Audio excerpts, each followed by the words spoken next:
All right, court calls cause number CR 20139 and 140, State of Texas versus Michael Edward Reisner. Mr. Reisner, just where you are, if you'll raise your right hand. Sir, do you swear that the testimony you give to the court today will be the truth, the whole truth, and nothing but the truth, so help you God? All right, let me put your hand down. All right. All right, Mr. Reisner, a few questions for you. Are you a United States citizen? Do you read, write, and speak English? Have you ever been diagnosed with any type of mental condition?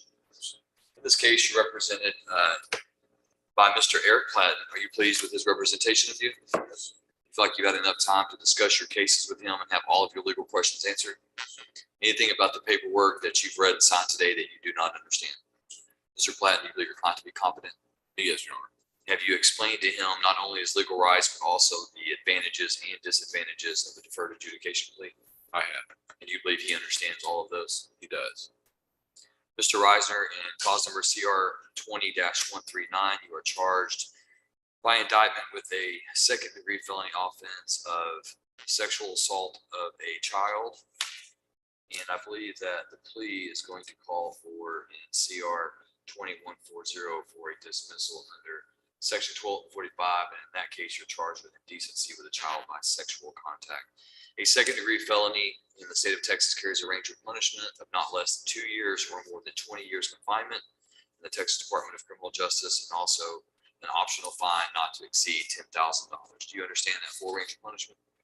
You understand that if the court approves the plea agreement today, wherein you're asking the court to place you on deferred community supervision for 10 years, that if you violate any term of your community supervision within that 10 years, the state could file a motion to adjudicate your guilt, could bring you back before the court and ask the court upon proving the case to adjudicate you. That means convict you of the offense, and then to revoke your community supervision and put you into prison anywhere between 2 years up to the maximum 20 years. Do you understand that? Ms. Heisel, did you have something? Yes, Your Honor. Just to correct the record, the original indictment in this cause was for the offense of continuous sexual abuse of a child under the age of 14. We are proceeding under the lesser included sexual assault of a child, so I believe we've admonished him properly, but just wanted the record to reflect that was not the originally indicted charge. All right, thank you, Ms. Heisel. So, Mr. Reiser, understanding the plea agreement, understanding the range of punishment, do you still wish to go forward with the plea today? All right, Mr. Reiser, at this time, I'm going to ask you, how do you plead to sexual assault of a child? Are you pleading guilty to that crime because you are guilty of committing that crime? Has anyone threatened, forced, or pressured you to plead guilty today? All right, court will accept the defendant's plea of guilt. Mr. Platt, any objection to the state's evidence? No, Your Honor. State's evidence is admitted, and the court takes judicial notice of the defendant's judicial confession. Anything further from the state? Yes, Your Honor. There is a victim impact statement from the victim in both cause number 139 and 140 submitted to the court. We would ask you to review those at this time before pronouncing sentence. Anything further from the defense? No, Your Honor.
All right, the court has reviewed the victim impact statement. At this time, the court's going to review the evidence.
All right, the court has reviewed the evidence and the court finds sufficient evidence to convict Mr.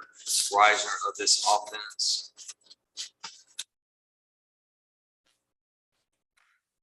Court will follow the plea agreement as reached between the defendant and the state.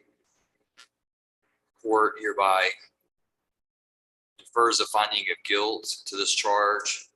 Court places Mr. Reisner on 10 years deferred community supervision, orders him to pay a $2,500 fine. Court dismisses cause number CR 21140 under section 1245 of the Texas Penal Code.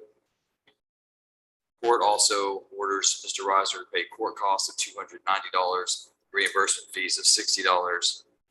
Court finds that this offense is subject to sex offender registration under Chapter 62.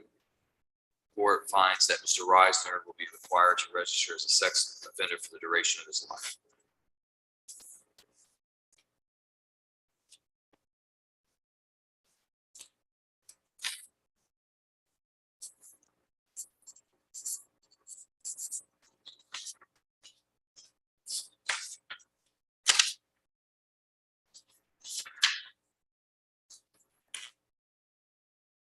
So Mr. Platt and Ms. Heisel, the admonishments still say 10 probated 10. So I'm gonna need y'all to come up here, fix that, take this back to the defendant, have him initial that.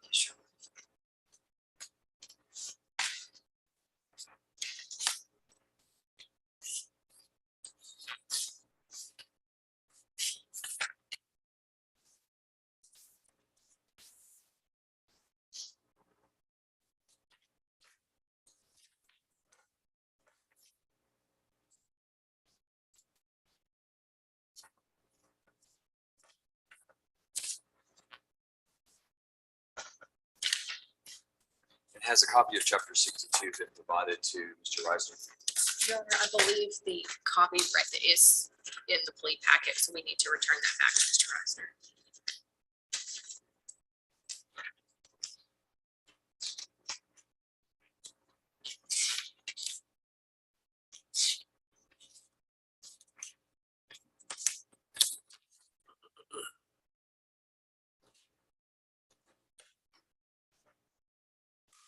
The record reflect that the court is tendering a copy of Chapter 62 to Ms. Heisel, who's going to provide that to Mr. Platt, provide to the defendant. Thank you.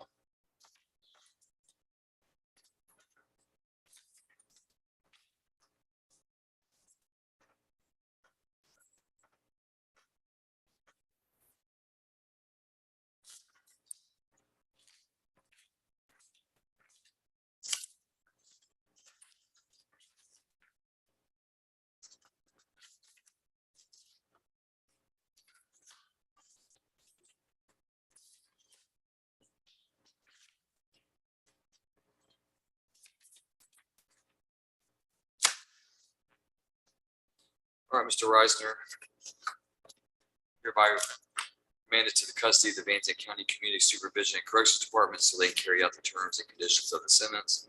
I'm going to have you come forward to be fingerprinted with Deputy Phillips. And then is it my understanding that there's victim allocution in this case?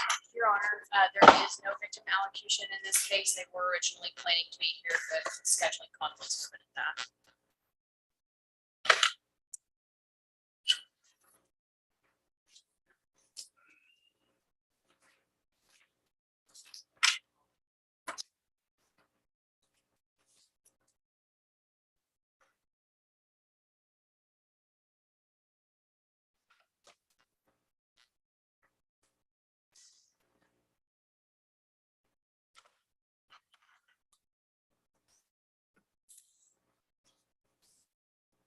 All right, Mr. Reisner, you will report to Officer Wandell here. He'll give you further information. Oh, I'm sorry. I'm sorry, Mr. Reisner.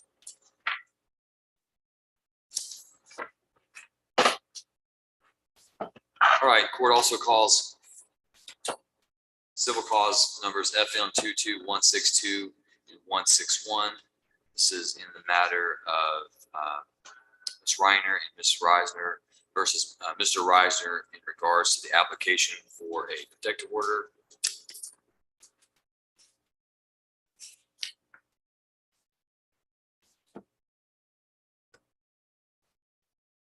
All right, and Mr. Reisner, I understand that, and Mr. Platt, I understand that you agree to the orders of protection that have been requested by Ms. Reiner and Ms. Reisner. Is that correct? Yes, Your Honor. All right, so court will grant the application for protective order in FM 22161 with regards to Jory Reisner.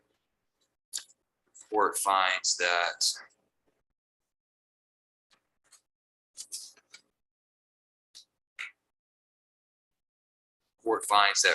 reasonable grounds exist to believe that Ms. Reisner is the victim of sexual assault of a child as set forth in the Code of Criminal Procedure, and that Mr. Reisner has agreed to this order pursuant to the Code of Criminal Procedure.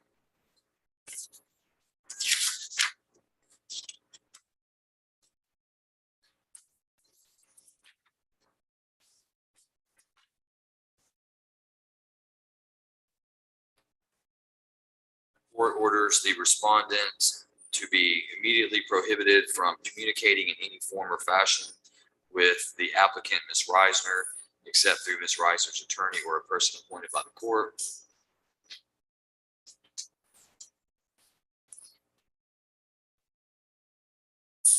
Along with the other orders included in the order of protection in the court, will order that this protective order last for the lifetime of Jory Reisner and Michael Reisner. Court's going to order that Mr. Reisner receive a copy of this order here in open court.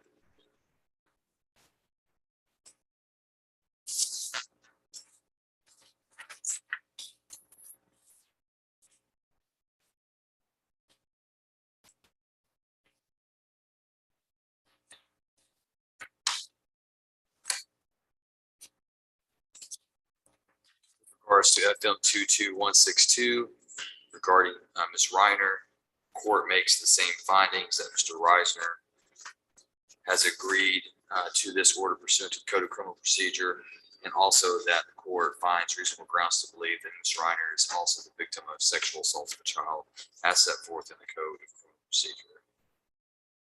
Court, in addition to the other orders outlined, immediately prohibits Mr. Reisner from communicating in any form or fashion with Ms. Reiner. The court also finds that the duration of this order shall be for the lifetime of Ms. Reiner and Mr. Reisner.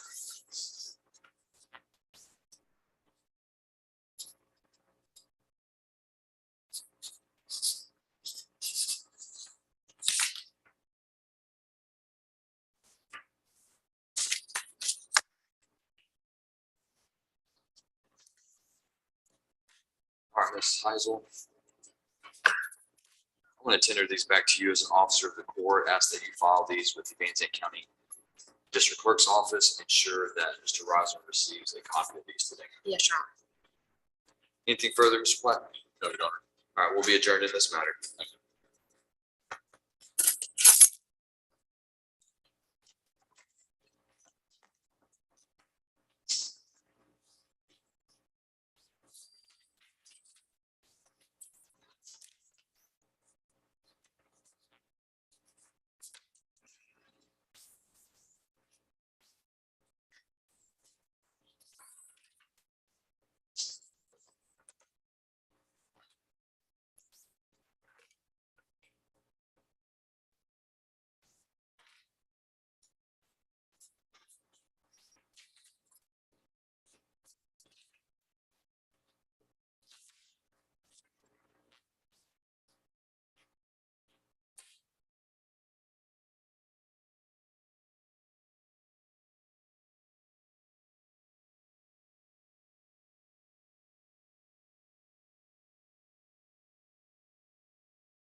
All right, court calls, cause number CR 21-124, 2019-423, and CR 22-164.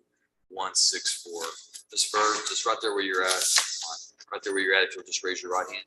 Ma'am, do you swear that the testimony you give to the court today will be the truth, the whole truth, and nothing but the truth? So if you got. I do. All right, you put your hand down.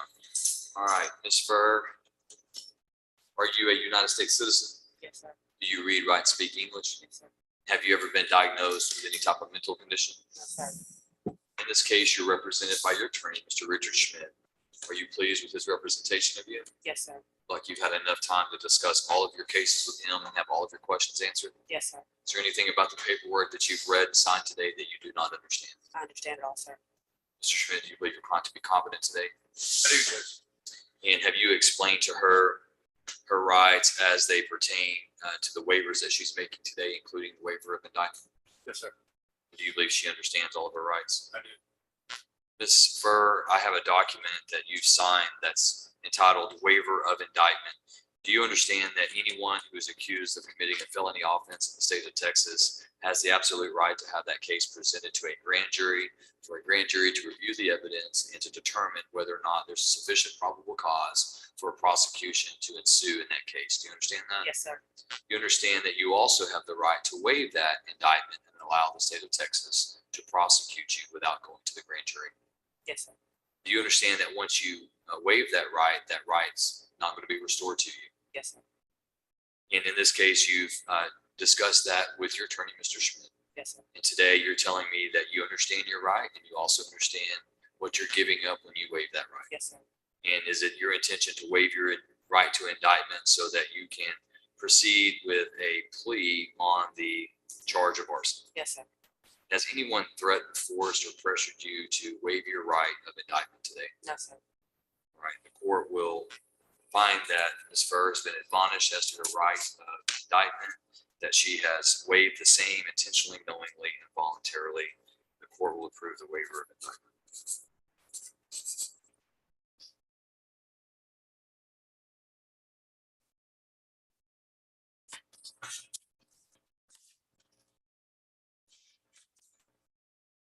Mr. Schmidt, I'm not sure if I asked you, do you believe that Ms. Fur is competent today?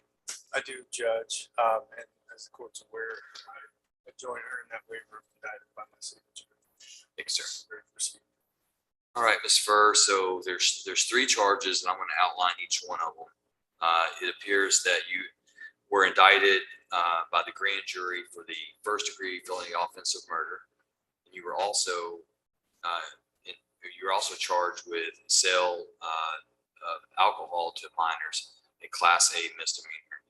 And it appears that and you're also, as you're aware, charged by information with the second-degree felony offense of arson.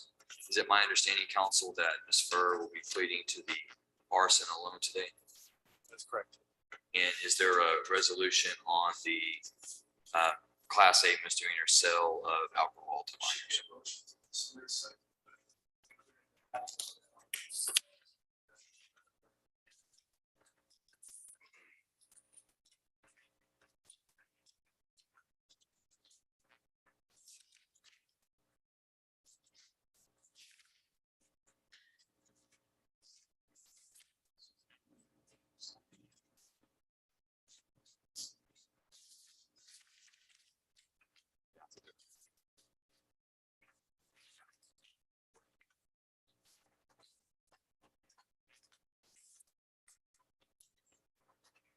All right, Ms. Fur, the felony charge of arson is a second-degree felony.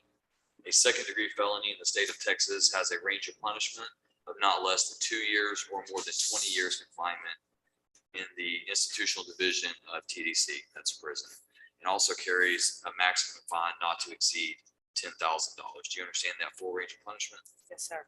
My understanding that you intend to plead guilty today to the charge of arson in exchange for the state's recommendation that your punishment be assessed at 12 years confinement in the Texas Department of Criminal Justice, that you be ordered to pay a $1,500 fine, $35,000 restitution, $290 court costs, and $15 in reimbursement fees.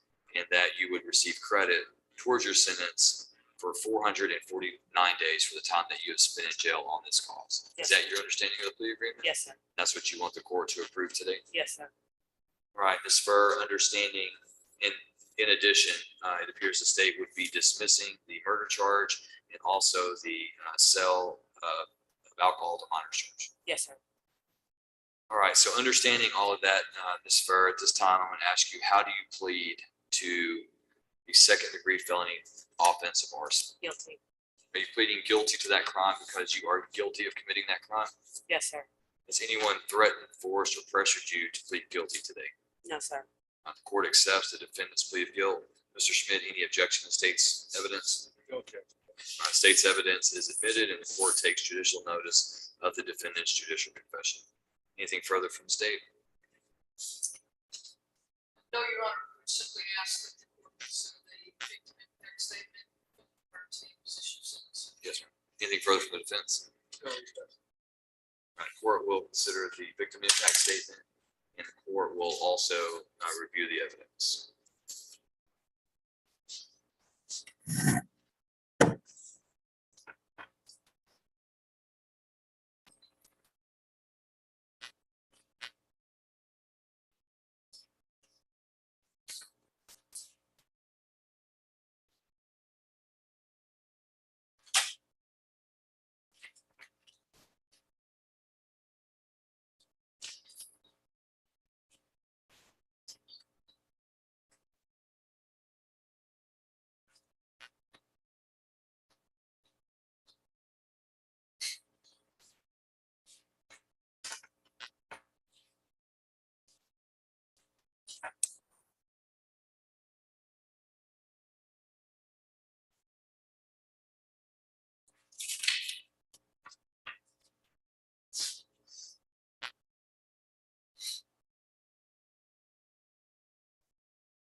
All right, the court has reviewed the evidence and I do find sufficient evidence to convict Ms. Furr of this offense. The court will follow the plea agreement as reached between the defense and the state.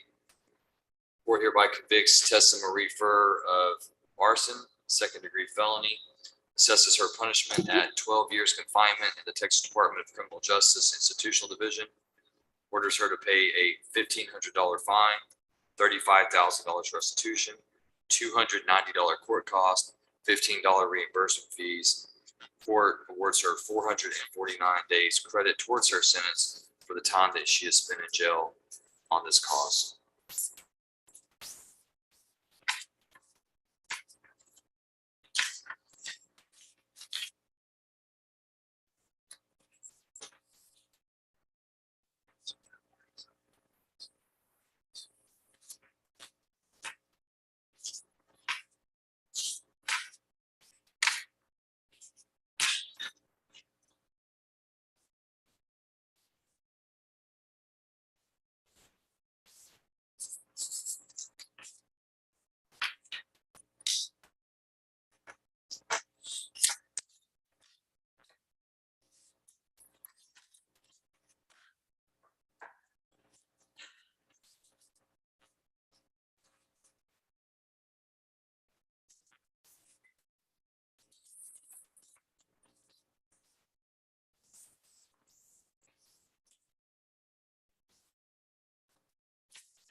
All right, Ms. Furr, you're hereby remanded to the custody of the Van Zandt County Sheriff so he can carry out the terms and conditions of the sentence.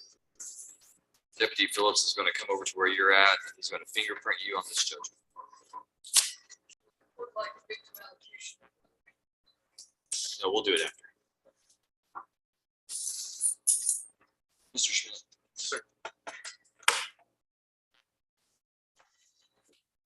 Update my form to make my life easier. Is that 300 times 2, or you're totaling out 300 plus that? Times 2, so it's 150. It's 300, so 15, 15, 15. Yeah, that's good.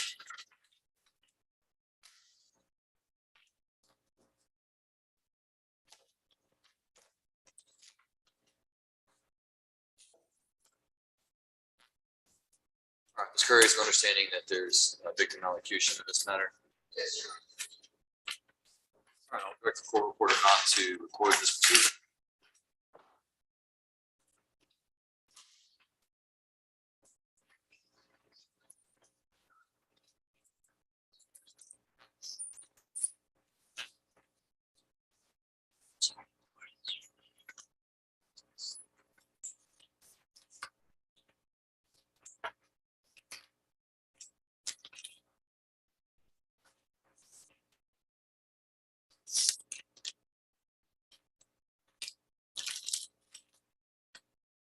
Do you remember seeing this picture? I mean, I haven't.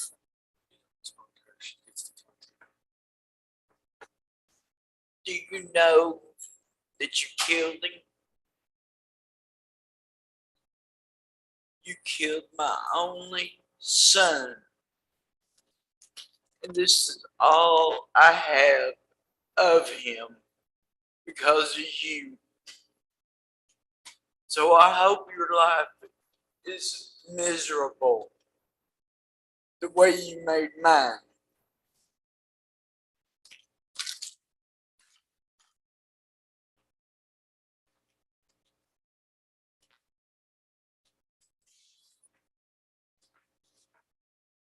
Further, Ms. Curry? Can I send her back to you, the victim impact statement for Ms. Davis, so we can turn that back? I've just asked you.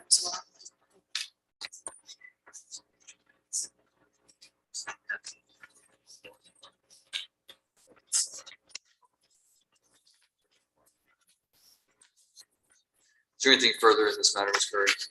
Mr. Schmidt? You want to talk to Ms. Curry?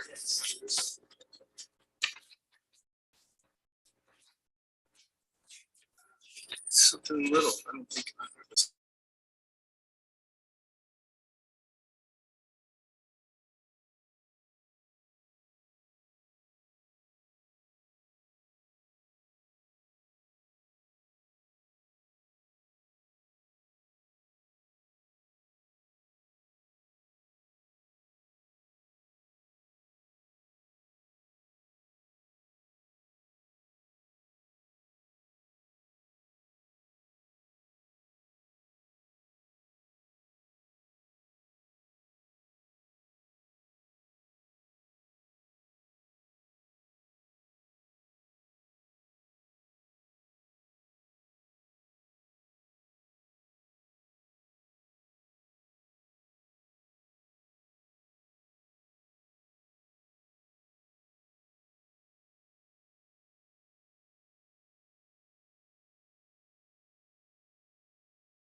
All right, if there's nothing further in this matter, Ms. Spur, you're hereby remanded to the custody of the sheriff so we can carry out the terms and conditions of the sentence. We can go ahead and take Ms. Spur back to the jail.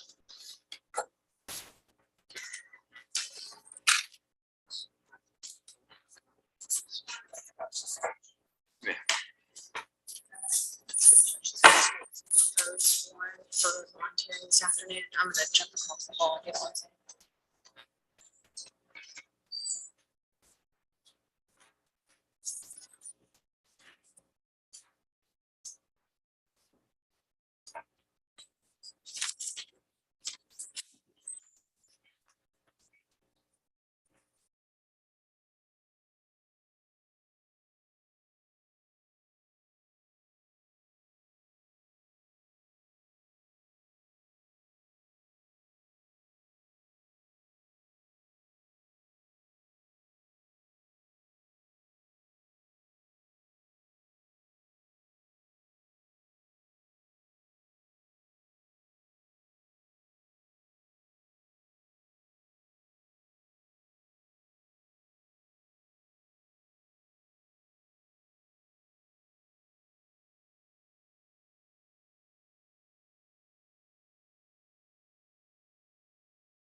All right, Deputy McLeish.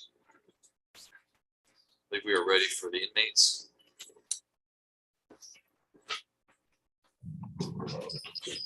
Good afternoon, Your Honor. We got Mr. White ready and here with his client.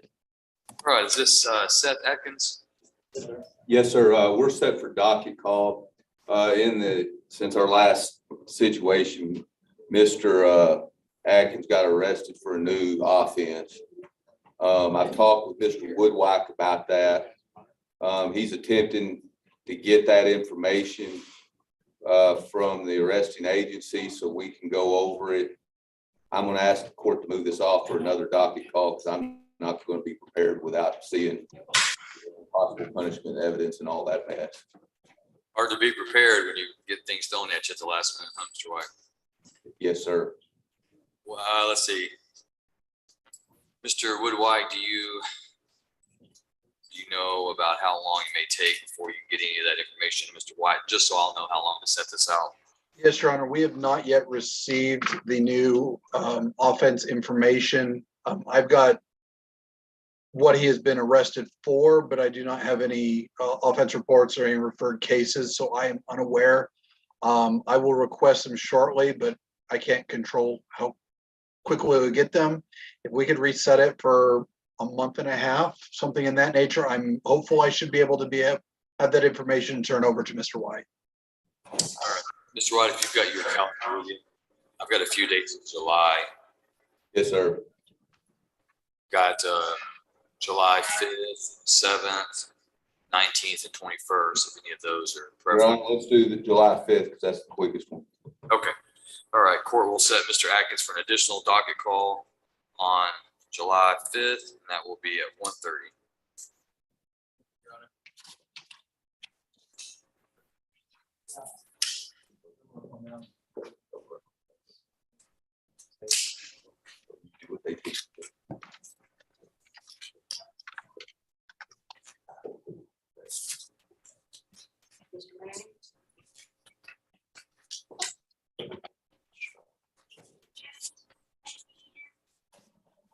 Oh.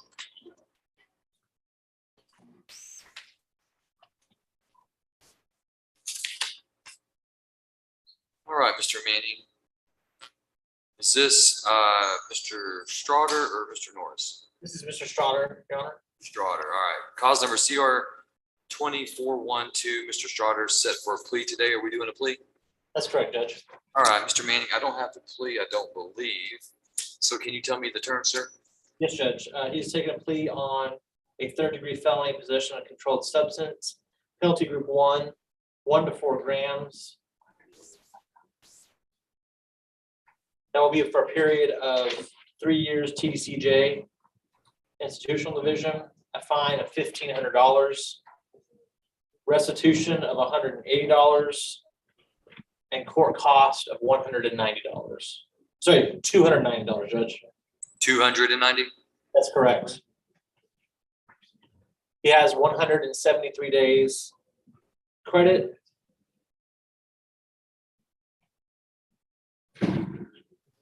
Disposition of any other cases?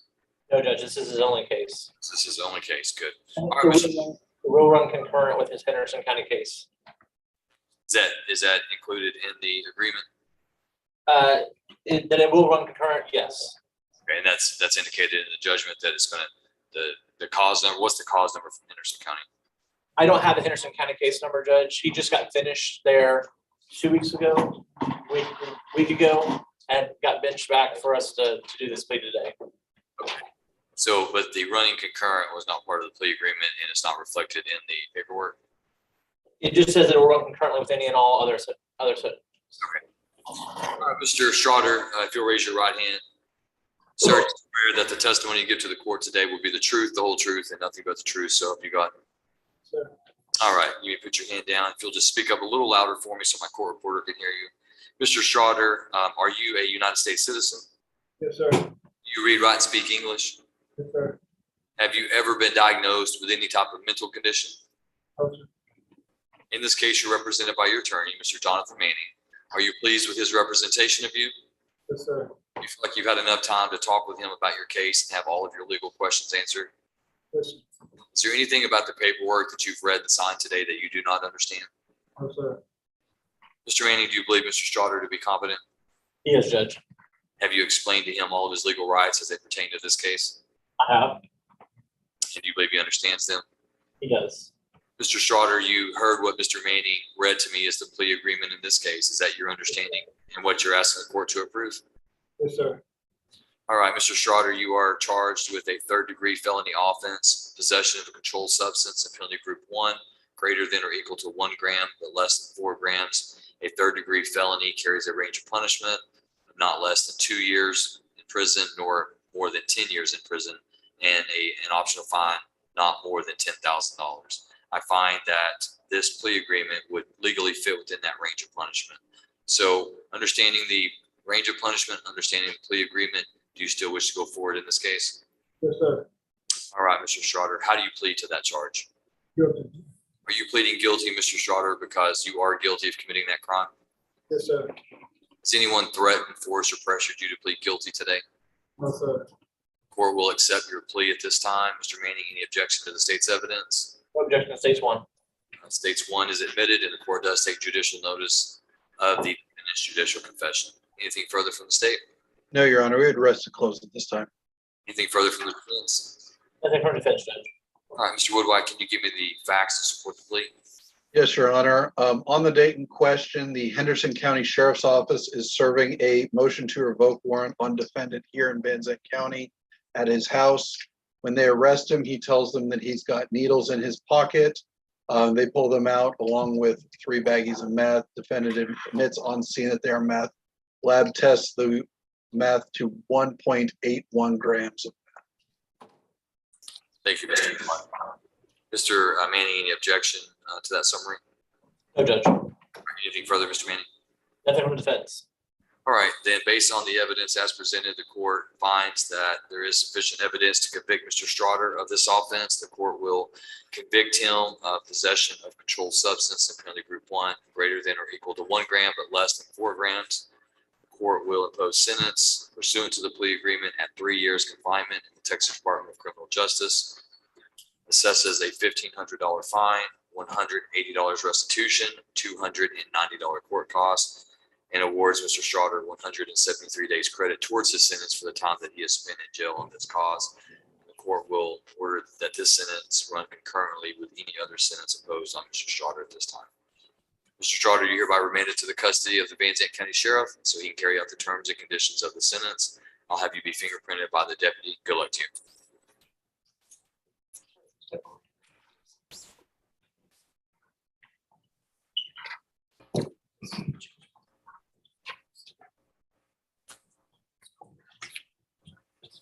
Ricky Truman Norris, CR 21302, set for plea. Are we pleading today, Mr. Manning? Yes, Judge. There was one issue that I think we've gotten resolved while I've been up here at the podium. And I think we'll be able to make a record of that. Based on What is it?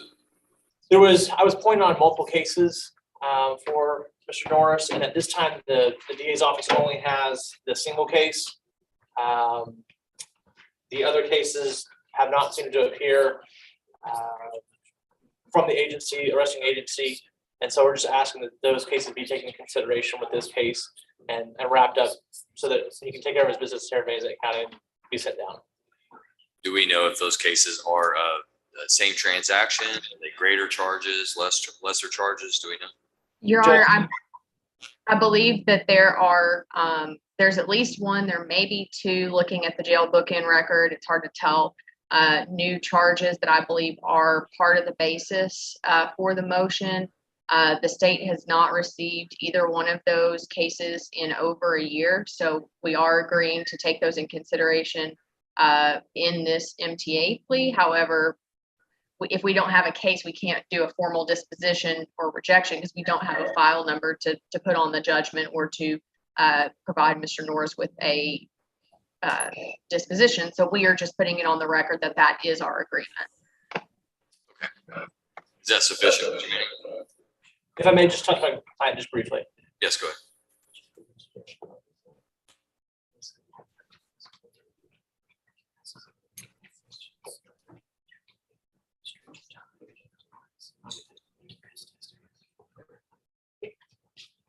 That's good, Judge. Okay. And can you go ahead and give me the terms of the plea? Yes, Judge. The offense for what he's gonna be adjudicated for is sexual assault of a child. The date of community supervision was November 9th, 2021. He's going to be pleading true to that and receiving a plea bargain of 7 years TDCJ institutional division, a fine of $2,500, court cost of $360. He will be required to register under Chapter 62. And he will be receiving 298 days credit.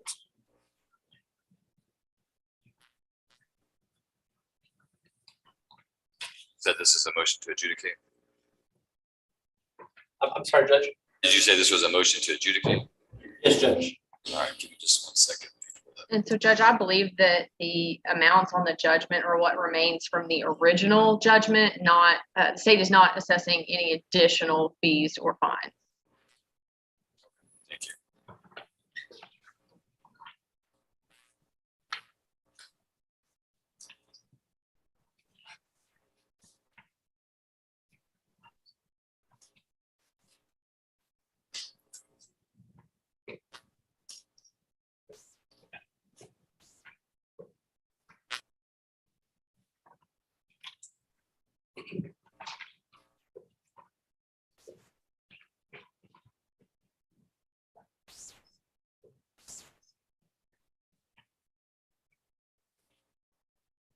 All right, Mr. Norris, if you will, sir, raise your right hand. I'm going to place you under oath. Mr. Norris, do you swear that the testimony you give to the court today will be the truth, the whole truth, and nothing but the truth, so help you God? Yes, sir. All right, you may put your hand down. You are Ricky Truman Norris, is that right? Yes, sir. And Mr. Norris, you're represented in this case by Mr. Manning. Are you pleased with his representation of you? More than pleased. Yes, sir. Okay, more than pleased. And so, Mr. Norris, do you feel like you got enough time to talk with Mr. Manning about your case and have all your legal questions answered? Yes, sir. Is there anything about the paperwork that you've read and signed today that you do not understand? No, sir. All right, so Mr. Norris, you did appear before the court on November 9th of 2021. You pled guilty to the offense of sexual assault of a child. The Court heard the evidence, found that there was enough evidence to substantiate your guilt. That means to convict you. However, the court followed the plea agreement in this case that you reached with the state on that date. The court deferred a finding of guilt. The court did not convict you. Rather, the court placed you on community supervision for 10 years and ordered you to pay a $2,500 fine. It was during that period of community supervision that the state filed a motion to adjudicate and revoke your community supervision. And they filed a couple of amended ones, and they filed their second amended motion to adjudicate in this case. And that's been provided to your attorney, Mr. Manning. Have you reviewed that with him? Yes, sir. Okay. And Mr. Manning, is it your client's intention to plead true to all 9 counts as alleged in the state's second amended motion? That's correct, Judge. Okay. All right. So, Mr. Norris, I'm going to ask you at this time, having reviewed the state's second amended motion to adjudicate, how do you plead to the 9 counts as alleged? Are those counts true or not true? Do you have a copy there with you, Mr. Manning? Yes, Judge. If you can show that to Mr. Norris, otherwise I can display it on the screen.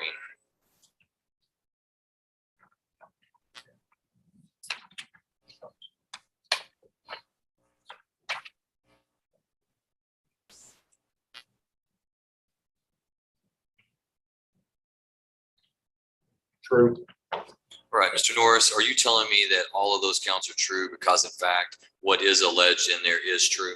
Yes, sir.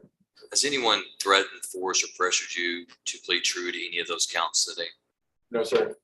The court will accept the defendant's pleas of true at this time. Mr. Manning, any objection to the admission of the defendant's waiver of rights and plea of true? No objection.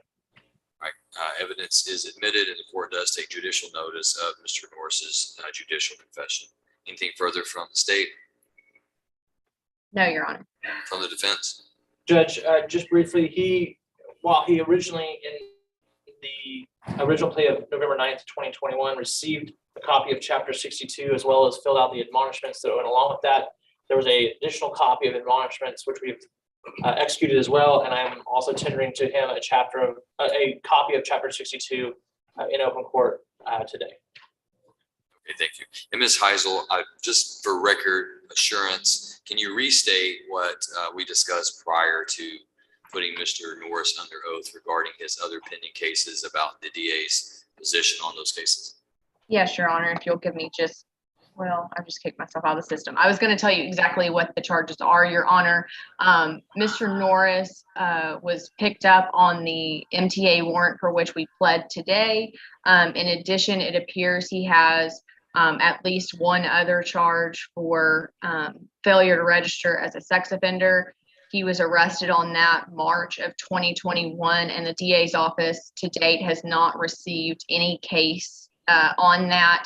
Therefore, we have no file number to reject, no documentation to provide because it's never been presented to our office. However, it is our agreement to consider that in the plea to the 7 years on the MTA.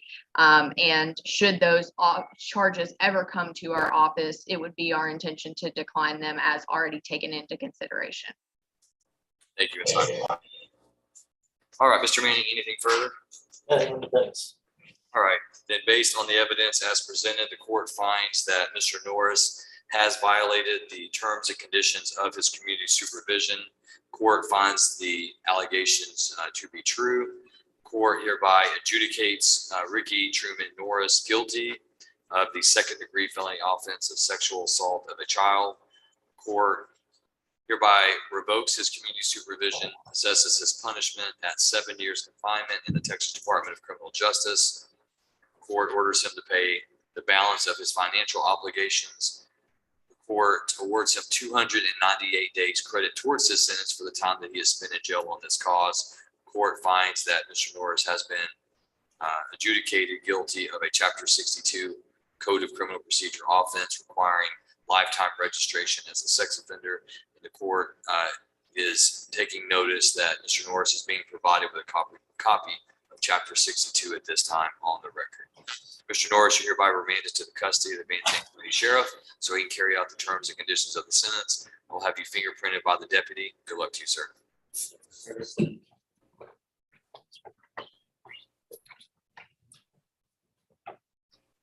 And Judge, my last case I have is one that was just recently appointed after lunch, Mr. Brandon Smith. All right, Mr. Smith, if you'll step up, sir. All right, this is cause number CR 1737, State versus Brandon Keith Smith. On the state's motion to revoke, court finds at this time Mr. Smith to be indigent for purposes of the Sixth Amendment. The court does appoint the Honorable Jonathan Manning to represent Mr. Smith.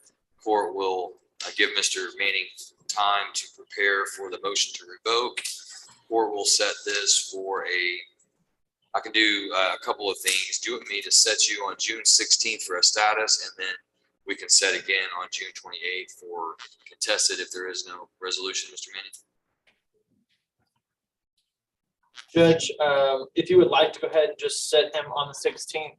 I haven't had a chance to speak to the state about it, but I believe we should be able to reach some sort of resolution on this case. Okay. I just want Mr. Smith to be aware if there's no resolution on the 16th, then I'm giving everyone notice that we're going to set it for the contested docket on the 28th, which will be less than 2 weeks after that. So I'm just giving them more notice at this time. Yes, Court hereby sets Mr. Smith for hearing on the motion to adjudicate non-contested at this point on June 16th. That will be at 1:30.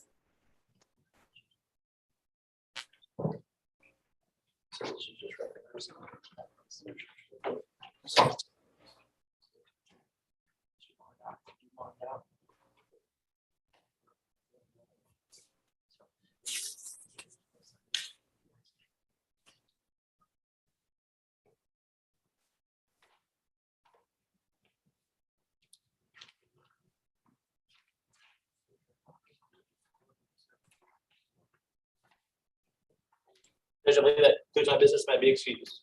Yes, sir. Thank you, Mr. Manning. Thank you, Judge.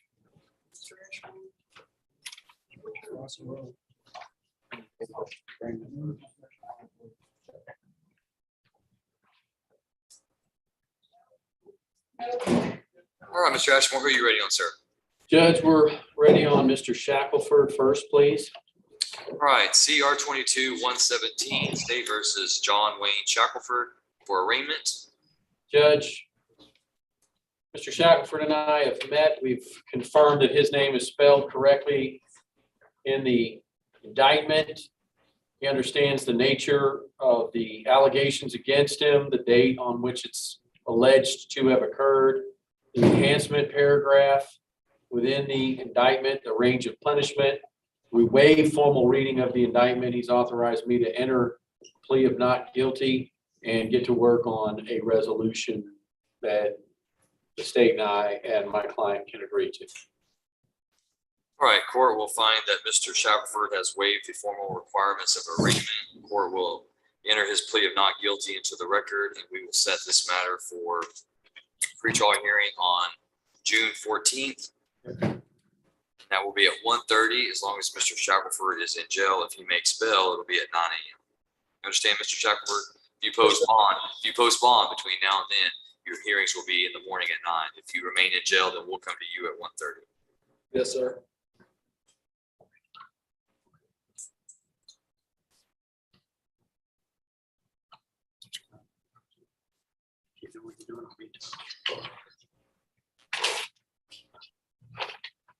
Judge, we're also ready on Anthony Maris. All right, cause number CR 22-109, CR 22-110, State versus Anthony, is it Reimer Maris? Is that correct, Reimer? Yes, sir. All right, Mr. Maris is set for arraignment today. Go ahead, Mr. Ashburn. Actually, Judge, we've worked out a plea. Okay, are we going to enter that plea today? We're going to enter that plea today. Go ahead and tell me the terms. The terms of the plea agreement are plea of guilt, finding of guilt deferred to second-degree felony offense, possession of a controlled substance, penalty group 1-1B, greater than equal to 4, less than 200 grams. There's also going to be taken in consideration with this a 1245 of CR 22-110, fraudulent use or possession of identifying information, DA 2022181, another possession of a controlled substance, penalty group 1, and DA 2022182, possession controlled substance, penalty group 2, less than 1 gram. A fine of $3,000, court costs of $290, reimbursement fees of $920, restitution of $180. How long did you say the term of deferred supervision was? 7 years community supervision. I have also explained to my client the benefits of a deferred and the risks, right? That if there is an error in the probation period that results in a motion to revoke, it can't be cured through a sanction, but that opens him up to the full range of punishment for a second-degree felony and what that looks like, 2 minimum, 20 maximum, and that the court would have its discretion to impose such a sentence upon a failure in the probation process. And we're willing and ready to go forward on this agreement, Your Honor. All right, Mr. Maris, if you'll raise your right hand, sir.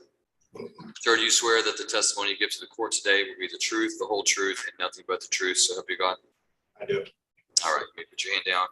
Your name is Anthony Reimer Maris, is that correct? Yes, sir. And Mr. Maris, are you a United States citizen? Yes, sir. Do you read, write, and speak English? Yes, sir. And have you ever been diagnosed with any type of mental condition? No, sir. Okay. And you understand that in this case, you've requested a court-appointed attorney, and Mr. Ashmore has been appointed to represent you. And you understand that today you are set for arraignment. And what arraignment is to ensure that you understand what you're charged with, and that the indictments be presented to you, and then the case can move forward with you having an opportunity to review the evidence, to have multiple hearings. You understand that, right? Yes, sir.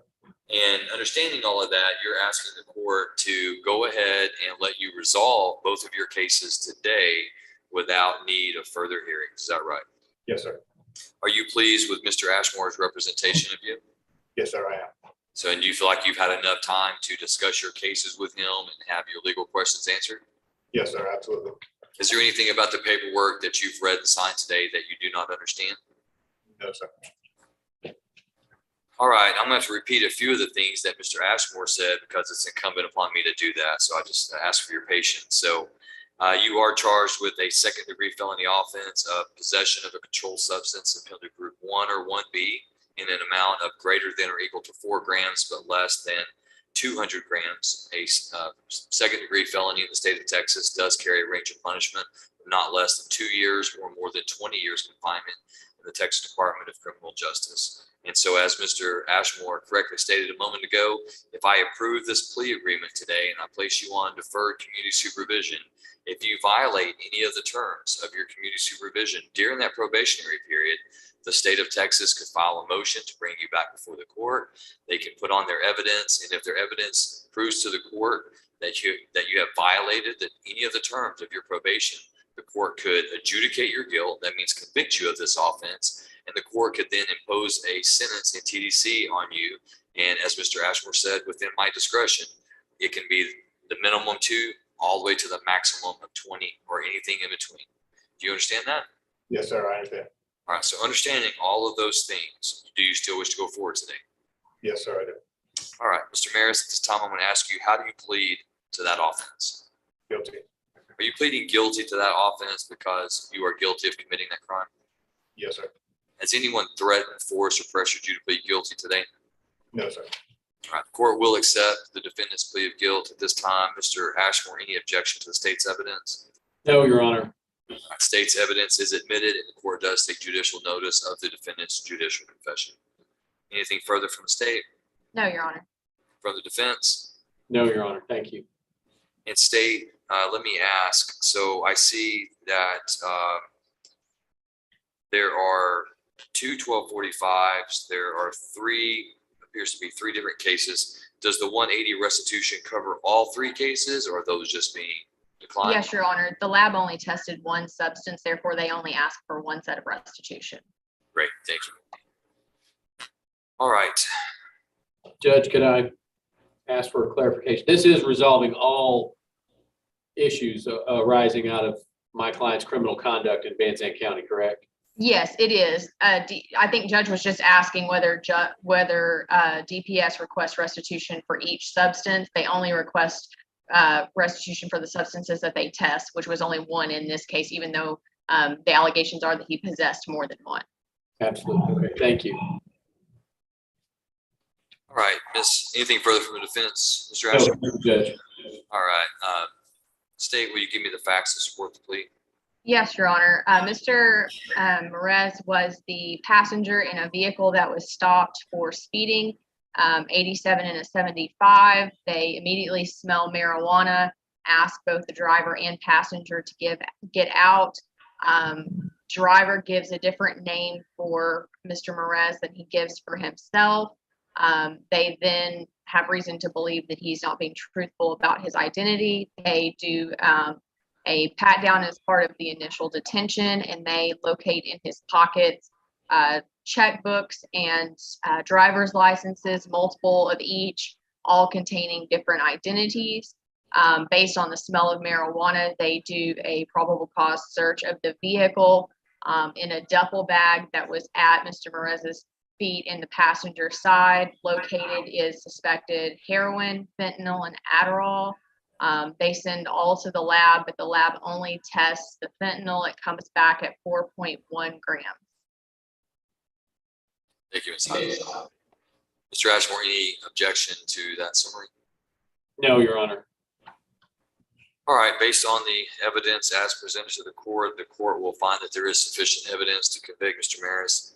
The court will follow the plea agreement reached between the defendant and the state.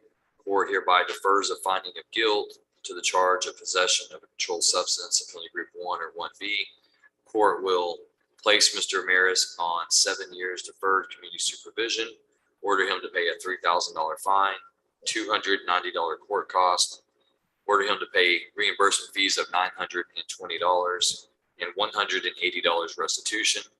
The court takes into consideration and dismisses under section 1245 two possession of controlled substance charges, DA 2022-181 and -182. Mr. Maris, you're hereby remanded to the custody of the Van Zandt County Community Supervision and Corrections Department so they can carry out the terms and conditions of the sentence. In just a moment, I'm going to have you step over with Deputy McLeish to be fingerprinted. Mr. Maris, have you been on probation before? No, sir. Is this your first arrest? Yes, sir. This is a serious one for the first. How old are you? 30. You have kids? Yes, sir, I do. How many? 4. 4. Are you married? Yes, Are sir. you married to the mother of your children? Yeah, we're separated though. You're separate because of this? No, we were separated prior to this. How old are your kids? 13, 4, or 5, 4, and 2. 13, 5, 4, and 2. Yes, sir. Young kids. Yeah. What would you do if your 13-year-old started running around with people that had Adderall, fentanyl, and those things? What would you do? Be very disappointed as if my mother isn't me. Yeah, it's kind of sobering, isn't it? Yeah, very, to say the least. Well, I hope that this is a wake-up call for you. It is, sir. It is. All right, well, I'm going to trust that it is. I'm going to take you at your word, and not to be rude, but hope I don't see you again. I hope I see paperwork that comes through that says you're doing what you're supposed to be doing. If it goes the other way, then just know I'm going to do my job, and it may be a sad day for your kids. Absolutely, I understand. All right, Mr. Maris, go over there and see Deputy McLeish. She'll fingerprint you, and then the probation officers will give you more information. Thank you, sir. You're welcome. Okay, absolutely. May I be excused, Judge? Is that all you have today, Mr. Ashmore? That is, Your Honor. Okay. Hey, I've got a question for you about an unrelated matter. I may call you a little bit later on your cell phone if you're not tied up. Absolutely, Judge. Thanks, sir. Good to see you. Appreciate you being here. Yes, sir.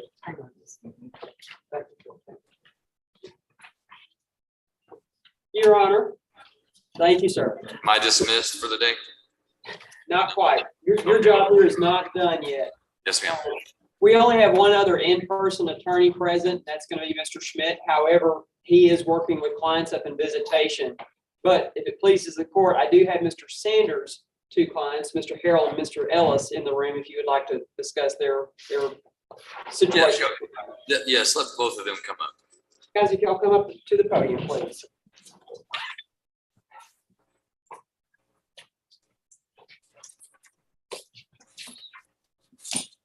All right, let the record reflect, this is cause numbers CR 19-305, State versus Donald Brian Ellis, and CR 21-263, State versus Justin Wayne Harrell.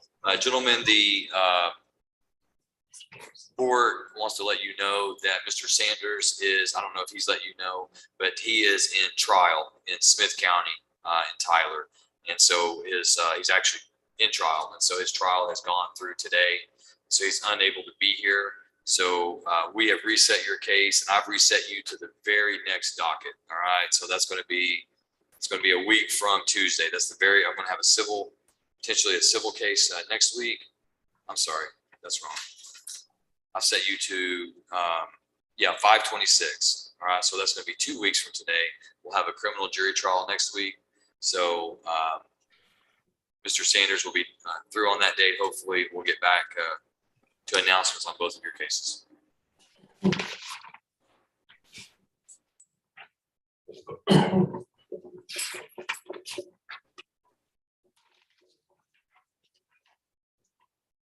Yes, sir, and if you'll bring,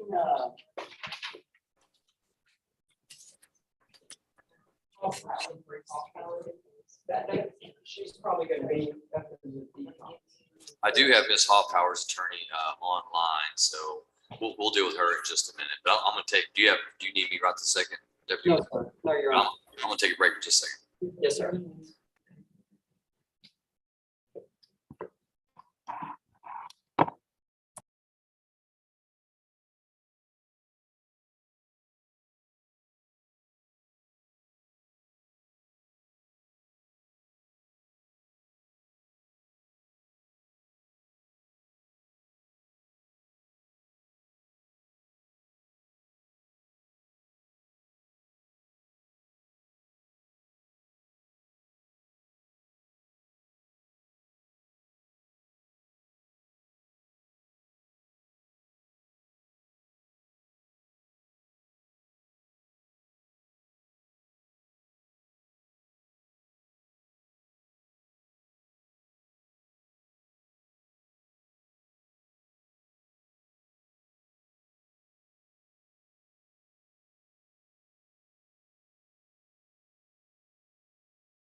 Go to you, ma'am. Is Mr. Schmidt ready? Is Mr. Schmidt ready? Is Mr. Schmidt ready? Oh, he is, is Ms. Hoffpower's attorney ready? Yeah, but I'd have to bring her in. If Mr. Schmidt's there, then I'm trying to cycle through everyone who's there in person. Okay, very good. All right, then. Ms. Hoffpower, let's start with you.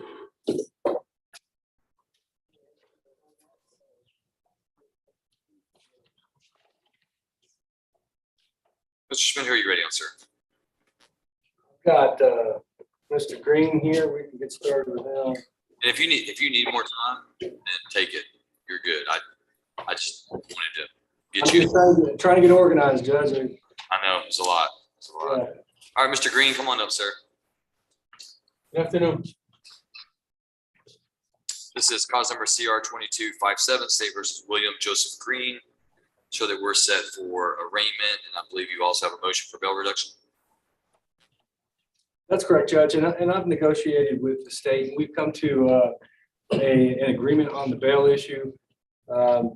Ultimately, I'll recite the agreement and submit an order here shortly for the court, and Ms. Heisel can call me out if I'm wrong. But on Mr. Green, we have one indicted case, and we've agreed to a bond of $10,000 on that case. Correct, Ms. Heisel? And I then, believe so, yes. and then we've agreed to personal recognizance bonds on the remainder of his charges.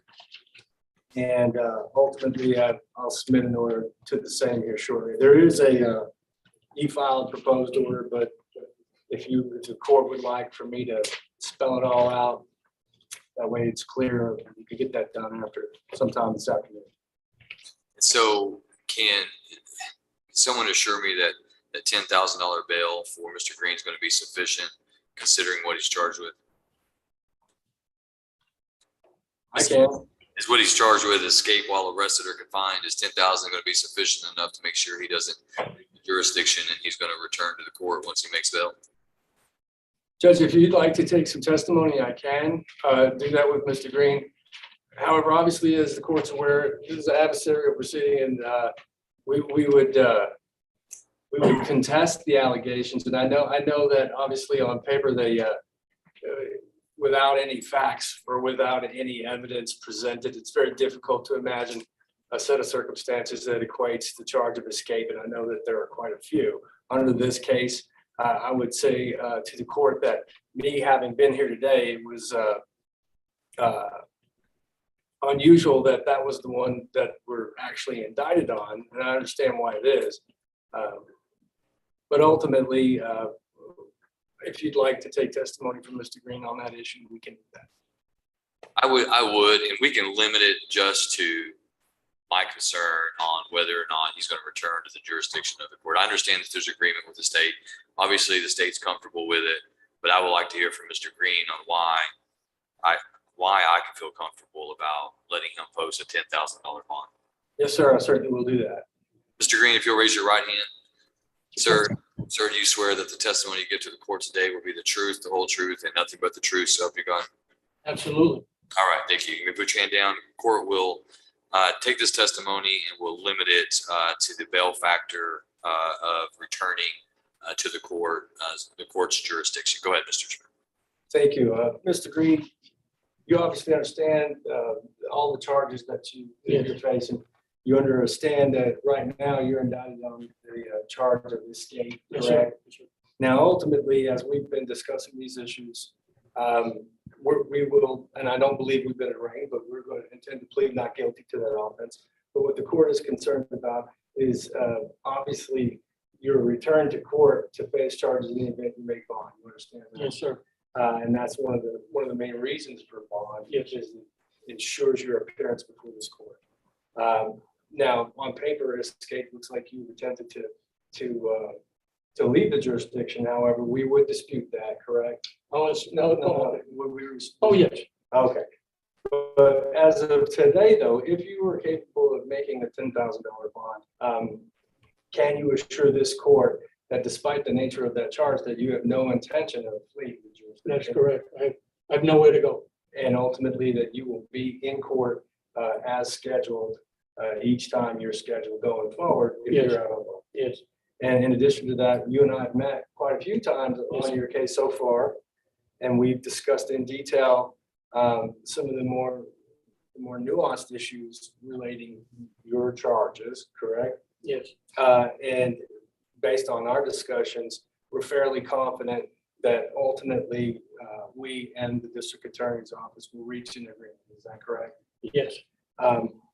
So this court just needs your assurance that ultimately, if you bond out, that you'll get your butt to court every time it's supposed to be there. Yes. I'll pass the witness. Thank you, Mr. Schmidt. Any questions, Ms. Heisman? Your Honor, the state has no questions. However, we would like to add some things to the record on this issue. Go ahead. Your Honor, just so everybody is clear, Mr. Green was booked in on the charge of escape from custody, a third-degree felony. I believe that is what it shows on the docket. However, the state actually indicted him for a lesser included attempted escape, a state jail felony. Mr. Green, without going too far into the facts, Judge, in my opinion, was never close to actual escape from custody. That does factor into the state's agreement a significant amount. I believe it was his intention to do that. However, he did not get away from law enforcement. And just based on some things Mr. Schmidt has told me, I believe that Mr. Green is in a better place now. And so that is why the state is in agreement with this. All right, thank you, Ms. Heisman. All right, that is satisfactory to the court. So with that, let's go ahead. We'll move to the arraignment of Mr. Green. Mr. Schmidt, have you gone over the indictment with Mr. Green? Judge, we have gone over it. Mr. Green's name is spelled correctly. We waived formal reading, entering a plea not guilty, asked that it be set for a pretrial. Judge, in addition to that, if the court has that June 16th date available, that'd be great. I anticipate, hopefully we'll be at a resolution by that time. All right, court will find that Mr. Green has waived the formal requirements of arraignment. Court will enter his plea of not guilty into the record, and the court will set this for pretrial hearing on June 16th. That will be at 1:30, unless Mr. Green makes bail. Mr. Green, if you post a bond in this case, post bail in this case, then your hearing will be at 9 o'clock in the morning. All right, so if you don't make bail, then we'll come to you there in the jail court. But if you make bail, then you got to be in my court at 9 o'clock on Thursday, June 16th. Do you understand that? Yes, sir. All right.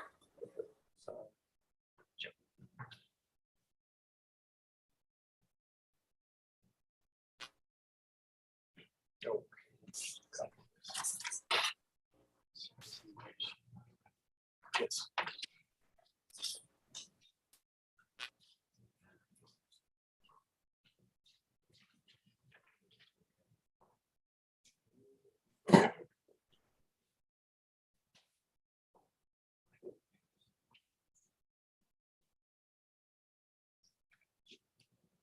Who's next on your docket, Mr. Schmidt? Judge, I've got some other individuals that are here on a writ that we have agreements on already.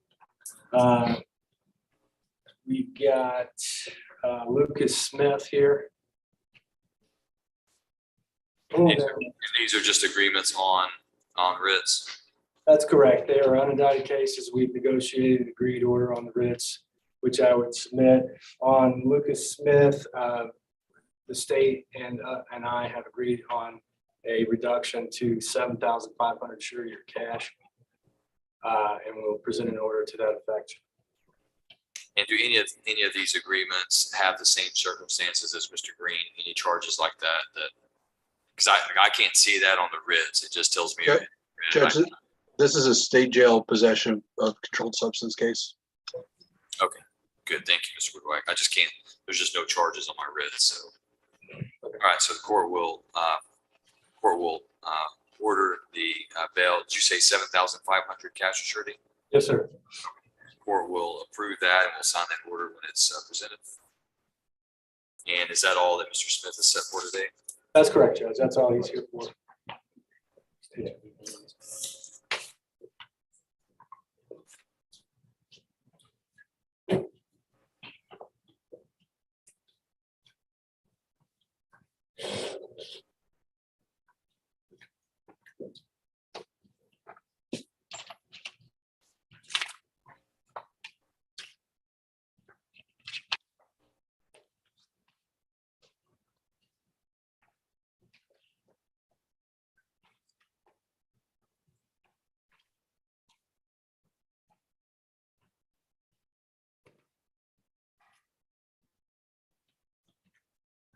And I'm ready whenever you are, Mr. Schmidt.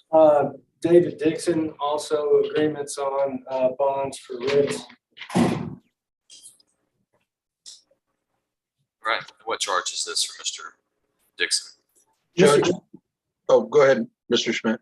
Mr. Dixon has several charges. He has a misdemeanor assault, family violence. He has a 2 burglary of a building times 2, and a possession, felony group 1 less than a gram.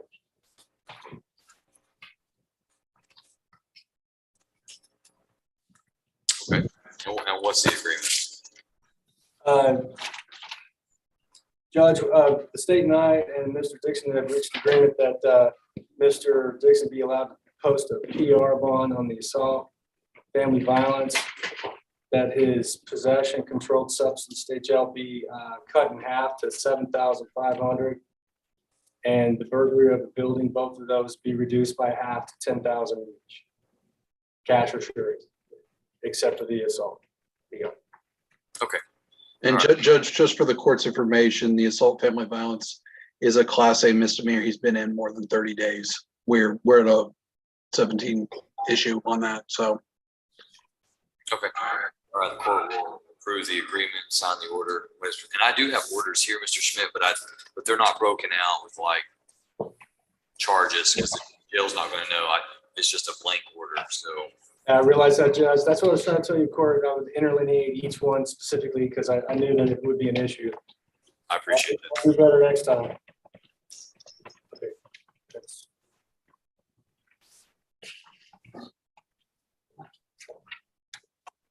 Got James Booker. Mr. Booker. This is writ 22-35. Judge, Mr. Booker has got a single charge of failed to register in the state, and we have reached an agreement to reduce his bonds to $25,000 cash for surety with conditions. Okay, court will approve the agreement and set bond at set bail at $25,000 cash for surety.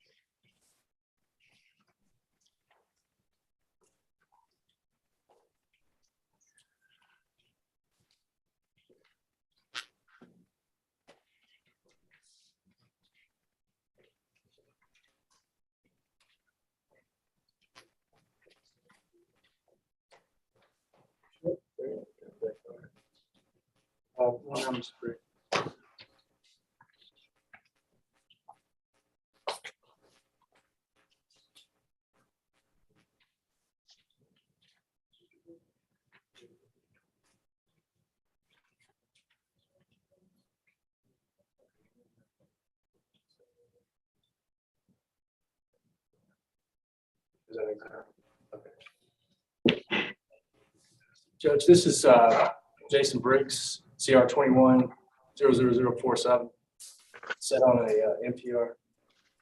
Okay, go ahead. Judge, at this point in time, we're not ready to proceed with the NTR. We're negotiating with the state. I think we'll have a resolution within short order. We'd ask that it be set another time, either on a regular docket date on that 16th date.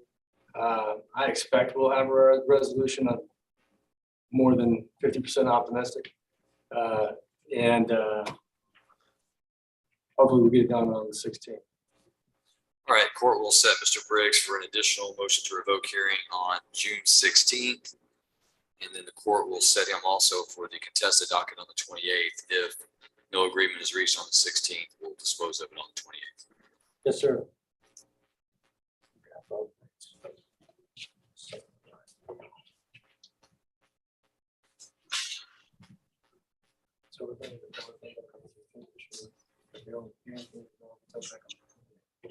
One or the other.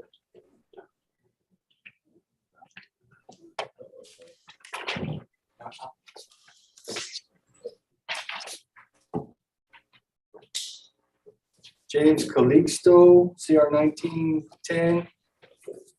Mr. Fleekstone? Motion to revoke, go ahead. It is, Judge. I would make a similar announcement.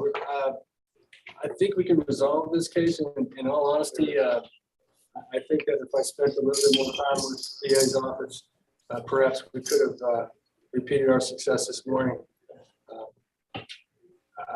But I've been harried, so we would ask an additional setting on this, same as Mr. Briggs, the 16th or the 28th, or both. Court will set for both. Court will set Mr. Calixto for hearing on June 16th, and if there's no resolution on that date, then it would be set for June 28th for a contested hearing. So do you understand what just happened? So we can get you worked out. Don't have the 16th for sure. Now we're coming back to 28th. And then we're probably back on to somehow.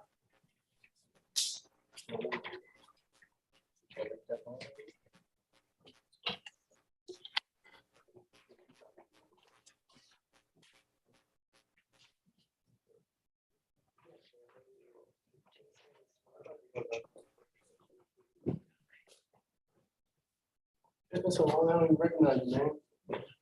Damn. How you doing? Judge, I got a Martin Perez here on 2189 for Arraignment.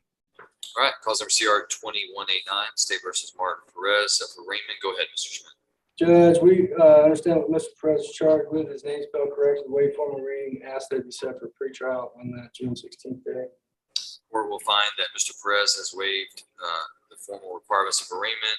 Court will enter his plea of not guilty into the record. We'll set this for pretrial on June 16th at 1:30. If Mr. Perez makes bail, his hearings will be at 9 a.m.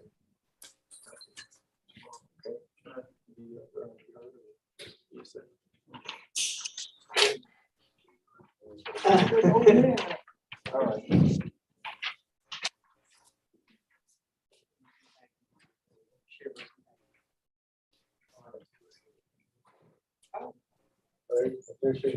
How rare are you? Okay. Just Mr. Hayward right here. And counsel for the state, just to update your dockets, we had Mr. Brett Turnage set today on the application to administer psychoactive medication. Dr. Foreman was not available until Monday, 5/16. So I've asked that that case be set at 4 p.m. on Monday after jury selection. And that's, and Mr. Wood will be appearing via Zoom as well as Dr. Foreman. So you can mark those off the docket, 5/16. That's Monday, 4 p.m. Mr. Hayward? Okay. Do you need some more time, Mr. Schmidt? No, sir, we're going to reset this and I'll meet with Mr. Hayward.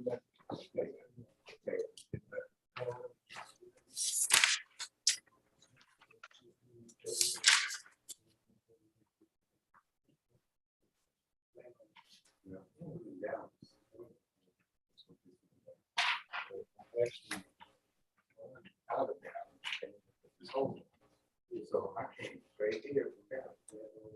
But now they just called I just had 2 days ago, but I'm still incarcerated. And now they able to bond as official and now it's a move. But I'm able to start.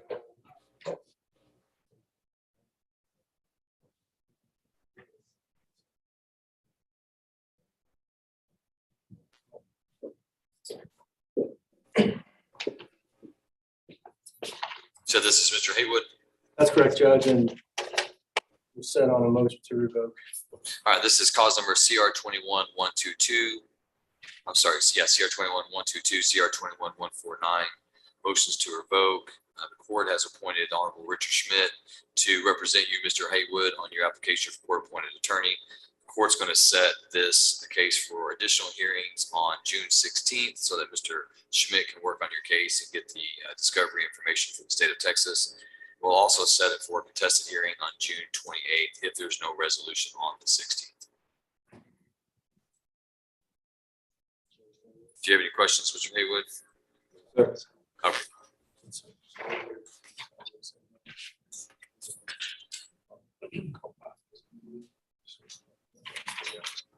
Okay. All right, thank you. Here, get your copy.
Ms. Hoppower, you'll step up. Okay. Yes, sir. All right, I'm going to bring your attorney, Ms. Baker, in. There she is. Good afternoon, Ms. Baker. Can you see and hear me okay? Yes, Judge. All right, this is cause number CR 21327, State versus Sid Hoppower. We're set for docket call today. It's my understanding Ms. Heisel, the state, has filed a motion to dismiss in this case. Is that correct? Your Honor, that Yes, is Judge. correct, at the complainant's request. Ms. Hoppower, I show that you are delinquent in your pretrial release obligations. You still owe $40 for your supervision in this case. Are you able to pay what the court has ordered you to pay? Yes, sir. Can you have someone pay that for you? I can pay it today when I get out. Well, I don't think I'm going to sign your motion to dismiss today. I think I'm going to wait and let you pay the probation office for your supervision, which I think is $40. You have someone that can go pay the $40? I guess, sir. All right. So what I'll do is, once I get confirmation from the probation department, I'm going to do this. I'm going to take the motion to dismiss under advisement, and upon the payment of the supervision fees for pretrial release, then I will grant the state's motion to dismiss, and then you'll be released. You understand? Your Honor, does that have to be paid physically, or can they make the payment online? Is it something where they have to physically go in to make the payment, or is it something that they can electronically pay? Let me ask my probation office. Ms. Burns, is Ms. Burns in the jail with you, Deputy McLeish? Yes, it can be paid online. I can give her the information to pay it online. Okay. Did you hear that, Ms. Baker? Yes, Your Honor. Do you want to go ahead and give that, Ms. Burns? I think Ms. Baker wants to record that now so she can handle that. Sure. It's going to be paycscd.com. Paycscd.com. Yes. And you will need her date of birth, September 19th, 1961. And you will need this PIN number. Hang on. Let's not give that out over YouTube. Let's do this. If you'll give me that information, Karen, if you'll text me that, then I will send it in a private message to Ms. Baker. Thank you, Your Honor.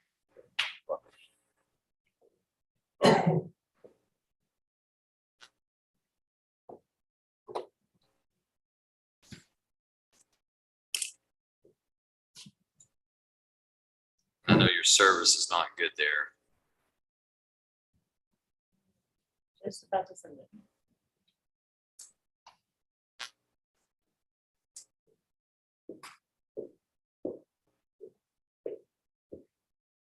Shows it sent.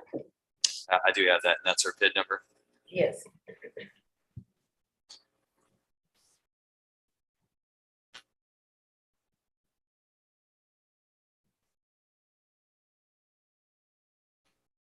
And that amount is $40, correct? Yes, ma'am. Okay. And you said that was paycscd.com. Yes, sir. All right, Mrs. Baker, I've sent you a message through chat. You should be able to see that on your screen. If you'll just confirm that for me. I do, Your Honor. Thank you. All right, so once probation receives that, what the court is ordered to be paid, then the court will rule on the motion, and the court will grant the motion and sign it. Yes, Your Honor. All right, so Ms. Hoppower, till we meet again. Thank you, Your Honor. Thank you. Thank you, Ms. Baker. Thank you, Judge. You're welcome.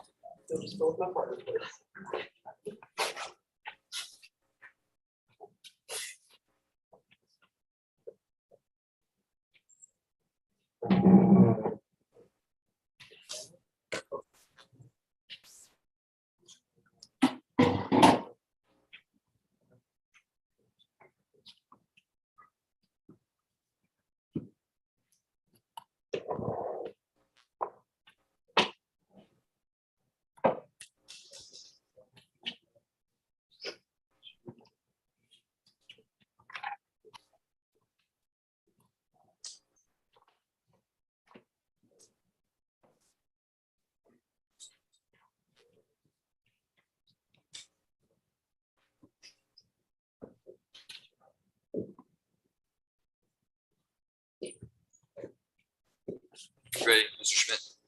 I am, Judge. Who are you ready on? Richard Shivers. All right, and this is an unagreed writ, is that correct? That's correct, Judge. Mr. Shivers, if you'll come on up, this is writ number WR 2238. Oh, you got it. Oh, no. Oh,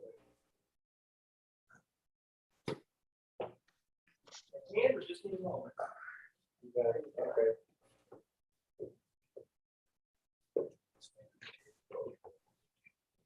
All right, if Mr. Shivers needs to sit, Deputy McLeish, I don't have a problem if he has a knee injury. If he needs to sit, we can provide him a chair.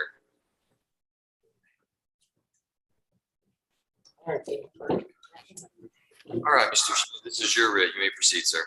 That's correct, Judge. Just for the sake of clarification, Mr. Shivers is in custody on a assault, family violence, previous conviction. He was arrested on April 12th, 2022. His current bond is set at $10,000. And we're prepared to proceed with questioning pertaining to the ability to make bond alone. All right, so you want to call your witness for the purposes of this hearing? Yes, sir. For the purpose of this hearing, I call Mr. Shivers. Mr. Shivers, if you'll raise your right hand, sir. Sir, do you swear that the testimony you give to the court today will be the truth, the whole truth, and nothing but the truth, so help you God? Yes, sir. All right, you may put your hand down. Now I want you to speak up as loud as you can so that I can hear you, so my court reporter can take down what you have to say. If I can't hear you, I can't give you what you want. Go ahead, Mr. Schmidt. Thank you. Mr. Shivers, you understand that your bond is set at $10,000, correct? Yes, sir. You've been in custody almost exactly 1 month. Yes, sir. And your bond is set at $10,000 currently. Yes, sir.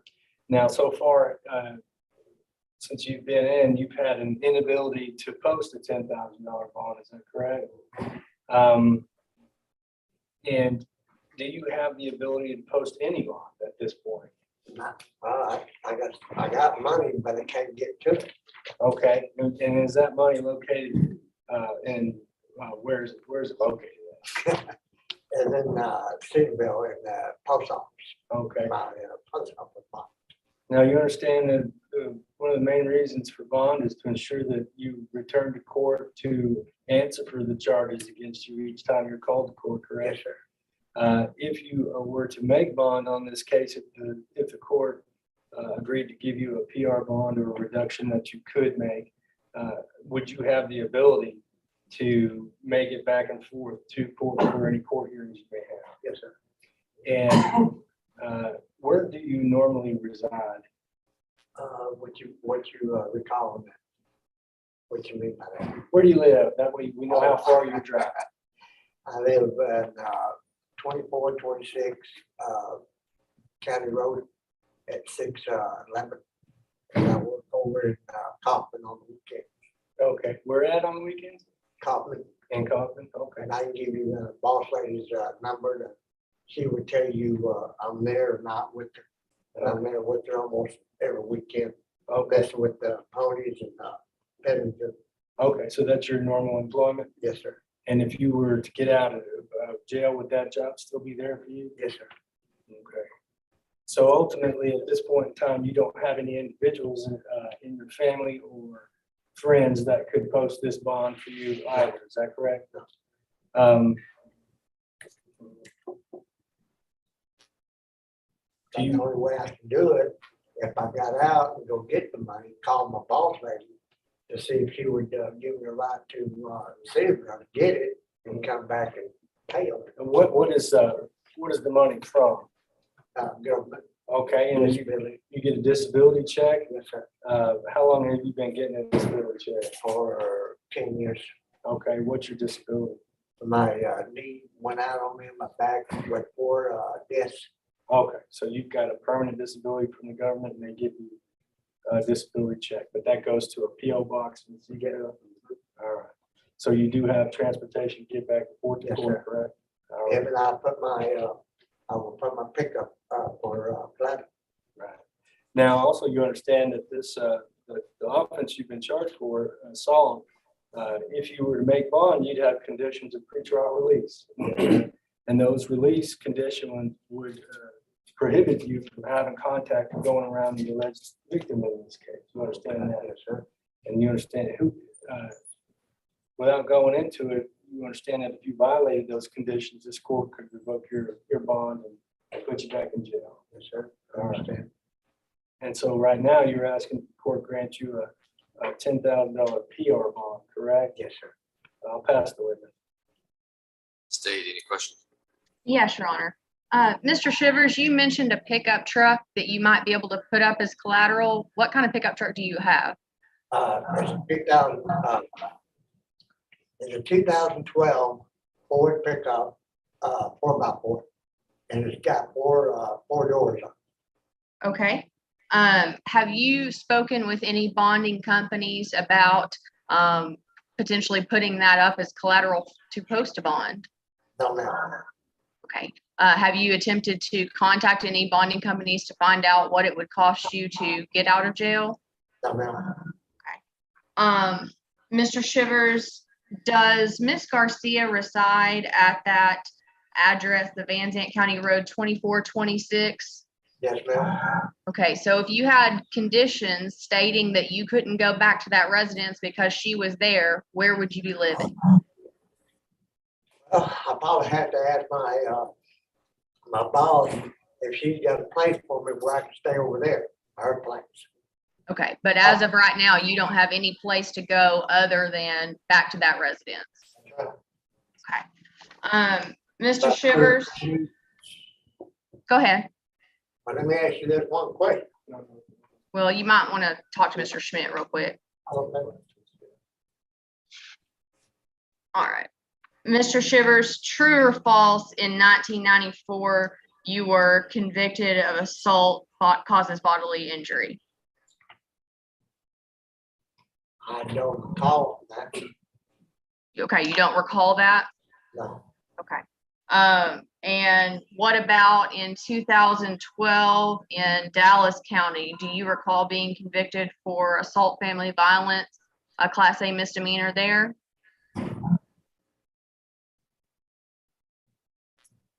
I don't recall that.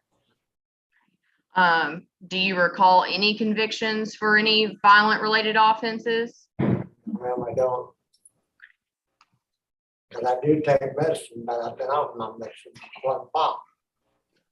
Okay. Your Honor, I pass the witness. Mr. Schmidt, any further questions? No, Judge, no further questions. I have a couple. Mr. Shivers, how much money do you have in your post office box? Almost 900. And is that the total amount of cash that you have available? Yep. Yes, sir. And that's all you get from disability? Yes, sir. You don't work any other odd jobs or do anything like that to supplement your $900? Passengers only make about, here's how many days, it's like 150. Do you own any other assets besides a 2012 Ford truck 4x4 crew cab? Well, I own this 84 model motorhome RV, but it's in her name and my name. It's what? It's in her name and my name. It's in her name and your name. Is her name the alleged? Title. Is her name the alleged victim in this case? Yep. And so have you called your boss to ask if you can stay with her or him or at some other place? Well, I didn't have no money on the books. And I do have her phone number, but I don't have no money to call her.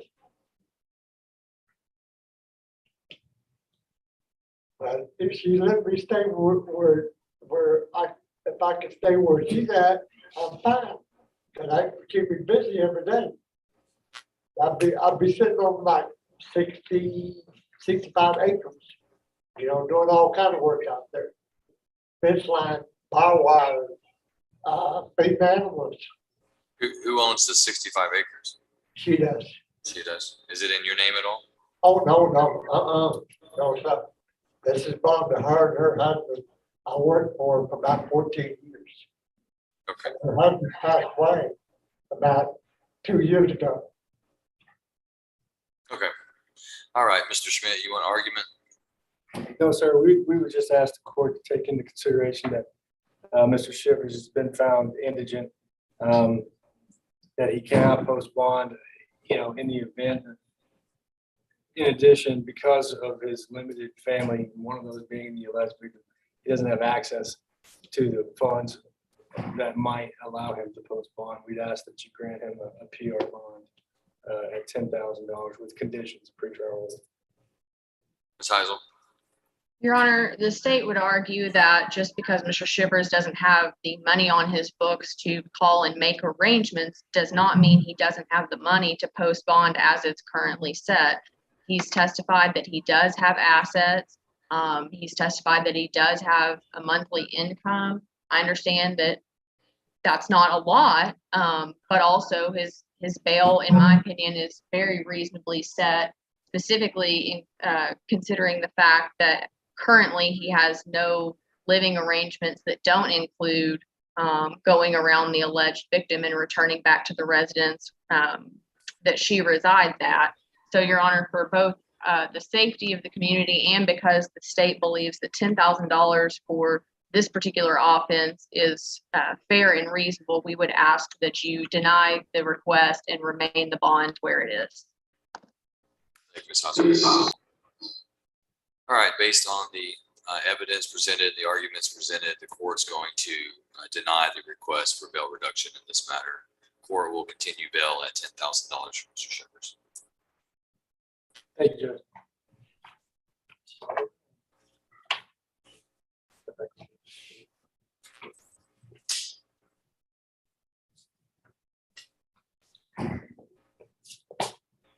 You just have Mr. Hagan left?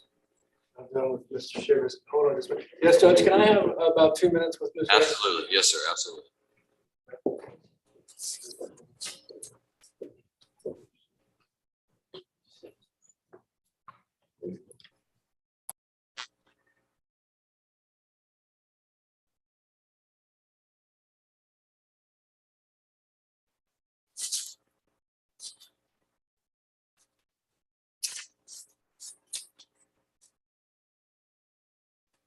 Ms. Heisel, I just want to let you know that I've received a message from Ms. Burns that Ms. Hoffpower has discharged what she owes the probation department. So the court is going to grant the motion to dismiss in e-file, and I'll do that here momentarily.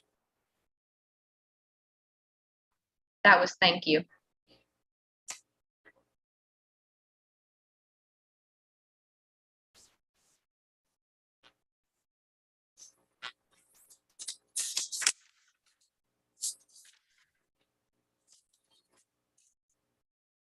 Thank you, Judge. Have a good afternoon. Oh, Ms. Baker, I didn't know you were still there. I would have addressed you back. It's okay, Judge. I sent you a message. I just wanted to make sure. Thank you so much, Judge. Oh, hey, you're welcome. And I'm sorry. I thought you had already left the meeting, or I would have said Ms. Baker. So, all right, you're very welcome. Thank you. Thank you, Judge. Thank you for arranging that. Appreciate it. Bye-bye. All right. Have a good day.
All right, this is writ number WR 2234, Jeffrey Hagan. It is, Judge, and obviously we don't have an agreement with the state on Mr. Hagan in our writ. But at this time, confer with Mr. Hagan, and we're going to ask the court to abate this writ. And we will proceed waiting for further actions from the DA's office. But I'm not necessarily withdrawing it. I can withdraw it, but we would just debate at this point. Okay. All right. And so I will I won't reset it until I receive notice from you that you would like to have it set. I would appreciate it. Thank you, Judge. Okay. And I think that's all that I have. All right. Thank you, Mr. Schmidt.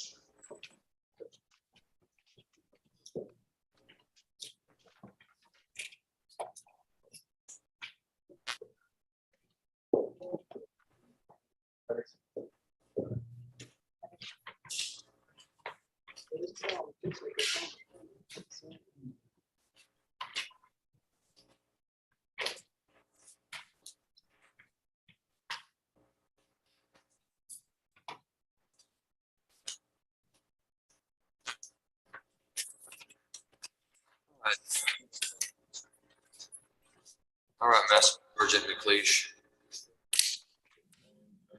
Your Honor, I think we're done here at the jail. Do you have That's, any information that, no, I think that's it. I've double checked my docket. You don't have any more swabbing of the deck that I need to do over there. Counsel, Mr. Whitwax already saluted me. He's ready to be at ease.